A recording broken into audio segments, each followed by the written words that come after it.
A mí me resulta un tipo muy conmovedor, la verdad. Su historia se me hace muy conmovedora. Como dice mi esposa, no está solo, está solito en el mundo, ¿me explico? Esa es un rasgo que me gusta mucho destacar. Es un tipo que está en una especie de peregrinaje espiritual, ¿no? Buscando ahora sí que su lugar en el mundo.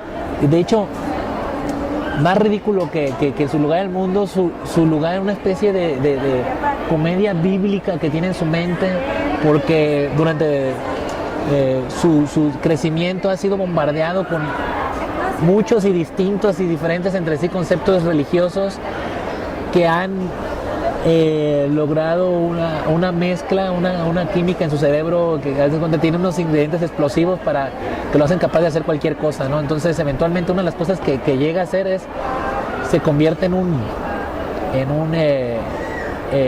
tipo que hace pasar por el hijo de mala suerte, ¿no? Y así es como uno a Silverio con mala suerte.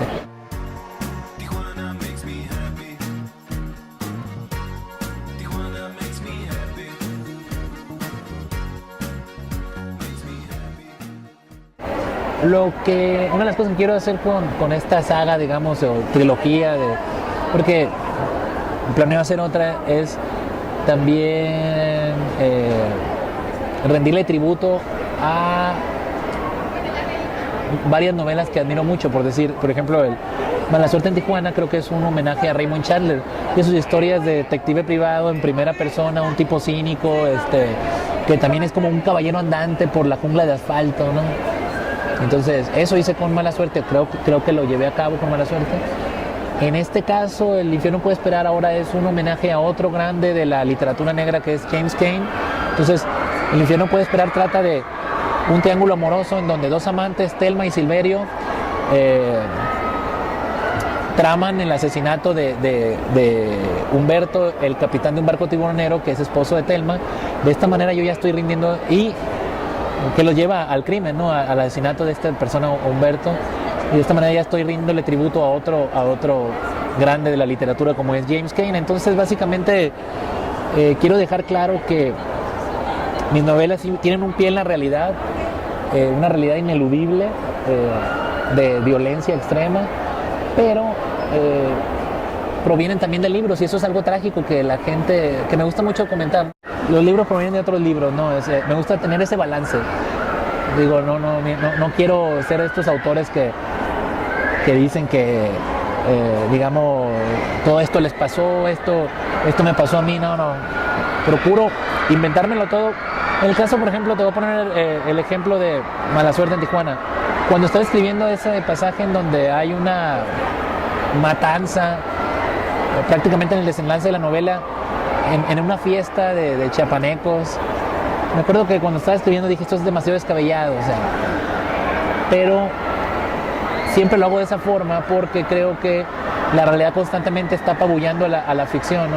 La está humillando, ¿no? Entonces, lo que me ha resultado con estas novelas es que al estar exagerando y presentar situaciones aparentemente inverosímiles, creo que le voy ganando un paso adelante a la realidad, ¿no? Y al cabo de unos años se me empareja, ¿no?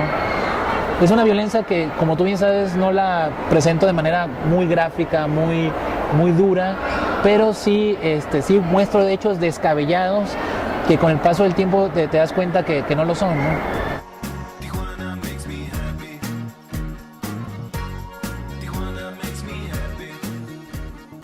Lo que pasa es que creo que en el siglo XX, por decir, a mi manera de interpretarlo, creo que los que tomaron, digamos, se puede decir la batuta en esto de la novela de aventura, fue en gran parte la literatura norteamericana, los autores norteamericanos, ¿no? Pero no, realmente leo de todo, no leo de todo. Pero sí, como el tema de la libertad es uno muy importante para mí. Y como haciendo un análisis quizá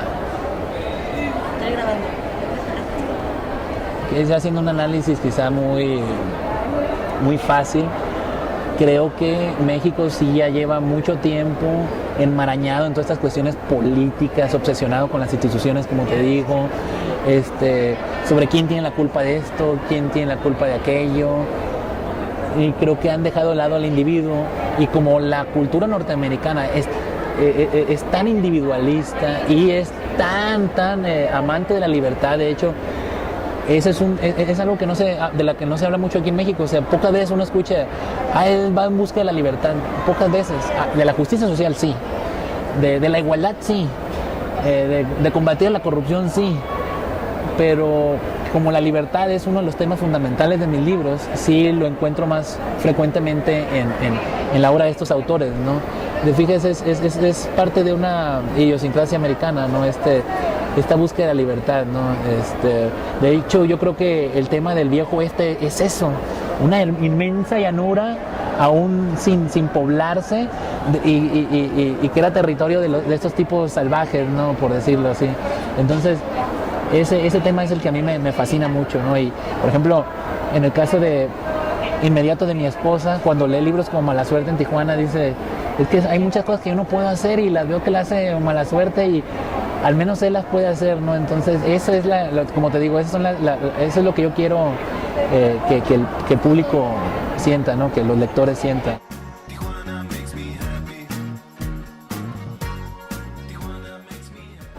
No, lo que pasa es que la escribo, o sea, muchas veces son muy vastas, pero tengo un cierto presumo de tener como un rigor profesional que me hace empezar a podarlas al final. Ya. Es otra de las actividades.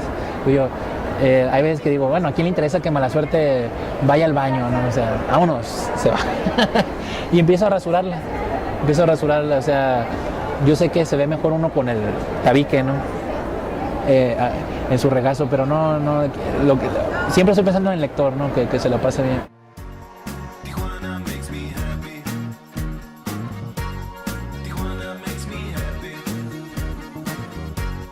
Yo siempre he sido un seguidor de él más que nada por los discos de los Tres Jackets, de Los Acapulco, y me asombró mucho tener todos estos discos en mi casa, y que abajito de eso ahora ya tengo mis propios libros con portadas hechas por la misma persona, ¿no? Me siento muy orgulloso, ¿no? De esas portadas, la verdad, sí. ¿Y qué fue la idea de tenerlo en portada tuya? La verdad, me lo presentaron y dije sí. Me dijeron, no, ¿y qué tal si para el próximo libro lo volvemos a llamar? Adelante, dije, va. El personaje Silverio es fanático de los Saxon, y casualmente cuando yo estaba escribiendo esa novela, estaba escuchando mucho un disco de los Tres Jackets que grabaron de puro rock en español de los 60, es decir, esas canciones americanas como Hiedra Venenosa, así, adaptadas al español, y cuya portada está hecha por el doctor Alderete, precisamente, ¿no? Entonces se me hizo curioso ese enlace, ¿no?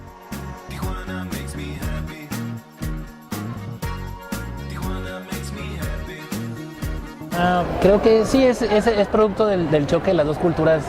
Definitivamente está por todos lados. Se hace cuenta, a veces te convierte en se puede decir, torrente creativo, porque hay tanto de dónde sacar, hay tantos, sobre todo elementos estéticos a la mano que te inspiran mucho, ¿no? Entonces, a mí se me hace, ahora sí que es un recinto, yo le llamo un recinto ideal para la novela negra mexicana, porque así como Nueva York tiene sus recintos, Estados Unidos tiene sus recintos para novela negra como Los Ángeles y Nueva York, de igual manera creo que una ciudad idónea para la novela negra en México es Tijuana. ¿Por qué? Porque sí hay una violencia, pero muy colorida, vamos, no es tan brutal así como la violencia desértica de Ciudad Juárez, ¿no? Por decirlo. Eso se me hace una violencia todavía más brutal por el mismo paisaje, ¿no? Que ahí sí son solo maquiladoras, desierto, frontera y muerte, ¿no? En cambio, Tijuana tienes la costa, tienes la brisa del mar. Yo siempre llamo que son... Me gustaría, no te asustes, no tengo otra obra así, pero me gustaría hacer una novela que se llama, no sé, por ejemplo, Crimen bajo las palmeras o Crimen en la arena, porque me gusta mucho la idea de que yo siempre hago novelas de crimen en el día, no como aquellas otras, sabes que estamos acostumbrados a las novelas policíacas que ocurren de noche. Aquí me gusta porque son de día así muy coloridas, ¿no? Y casi te puedes imaginar una ciudad como Tijuana de una manera un tanto folclórica.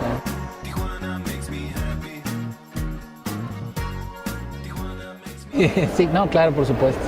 No, posiblemente eso a Tijuana le debo que sea escritor. Y sobre todo lo siento como ese lugar de ahora sí como los desheredados de la tierra. Yo no digo que no haya desheredados en otro lado, pero veo mi caso y veo tantos similares, es decir, vengo, creo yo, de una familia humilde, lo que sea de cada quien.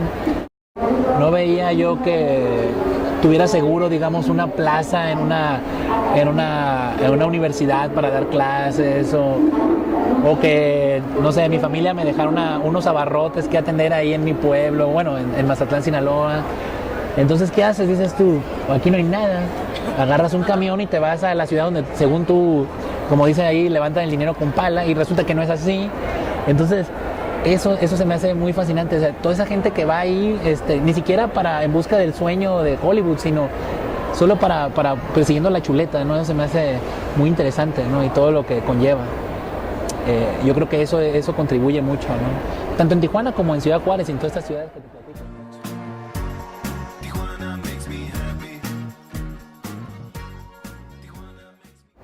No tengo realmente una respuesta, pero me gustaría citar a Cormac McCarthy cuando dicen el comisario Bell en No es país para viejos, que dice yo creo que todo se fue al pozo cuando la gente dejó de decir buenas tardes, señor, buenos días, señora, con permiso. Comparto su opinión. Creo que todo este rollo de la contracultura y cuando nuestros padres pusieron en tela de juicio a sus abuelos y dijeron, bueno, todo esto para qué sirve, todos estos valores no sirven para nada. Y se me hace, a mí me entretiene mucho la idea de pensar, ¿y qué tal si realmente sí servían? Pues es algo que comento mucho en El infierno puede esperar. O sea, ¿qué tal si estaban por algo todo eso? O sea, todas esas formas que durante tantos siglos estuvieron presentes y que poco a poco ya están desapareciendo. ¿Qué tal si estaban ahí por algo? Nosotros, bueno, nuestros padres, me refiero a la generación del 68, por decir, quizás dijeron, no, ¿sabes qué? Ya no las ocupamos, pues, pero ¿qué tal si ahorita estamos pagando nosotros la factura? Pues a mí me entretiene mucho pensar eso, la verdad. O sea, es algo como, ¿por qué tengo yo que sumarme a la rebeldía de mi papá, no? ¿Por qué? ¿Por qué no puedo ser yo contracultural?